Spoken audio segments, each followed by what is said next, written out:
Election commissioner আমার সামনে আসতে চায় না। উপদেষ্টারা তাদের অনেক সমালোচনা করেছি, তারাও বাধাগ্রস্ত করতে পারে, তথ্য দেয় না, অনেক চালাক। বলে চিঠি দিবে কিন্তু চিঠি তো দেয় না এখনো। আমরা চেষ্টা করলাম চিঠি নেওয়ার জন্য, সারাদিন আছে ঘুরলাম।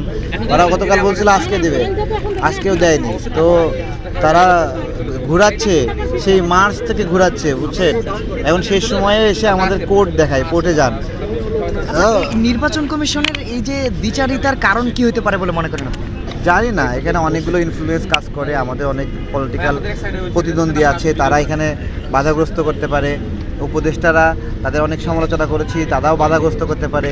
অনেকগুলো ইস্যু ঘটতে পারে। এখন আপনার হলো কি, আমরা তো জানলে তো সমাধান করে ফেলতাম নিজেরাই, যে কোথা থেকে সমস্যা। সর্বশেষ নির্বাচন কমিশন থেকে কি না, ওরা বলে না, ওরা করে এড়িয়ে যায়, ধুরন্ধর চালাক।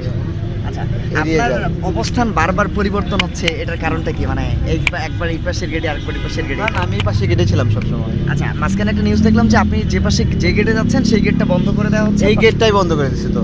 আচ্ছা, এই গেটটাই বন্ধ করে দিছিল, পরে আপনার হলো কিছু সময়ের জন্য খুলছিল, পরে আবার বন্ধ করে দিচ্ছে। আচ্ছা, হ্যাঁ, বন্ধ করার কারণ কি, এটা কি কিছু বলছে? না, ওই আমার সামনে পড়তে চায় না। ইলেকশন কমিশনার আমার সামনে আসতে চায় না। আচ্ছা আচ্ছা, ইলেকশন কমিশনার কি জানেন যে আপনি এখানে? আমি তো, সে তো আমাকে বলে নাই, সে জানে। গেট যখন বন্ধ তখন তো জানে। আচ্ছা স্যার, আল্লাহ হাফেজ। আচ্ছা, মানে তাদের এন্ড থেকে এখনো আপনার সঙ্গে কোনো যোগাযোগ করা হয়নি?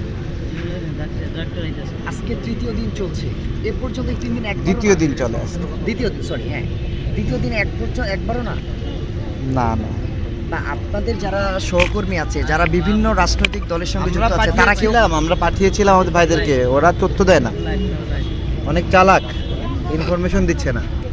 থ্যাংক ইউ সবাইকে, থ্যাংক ইউ।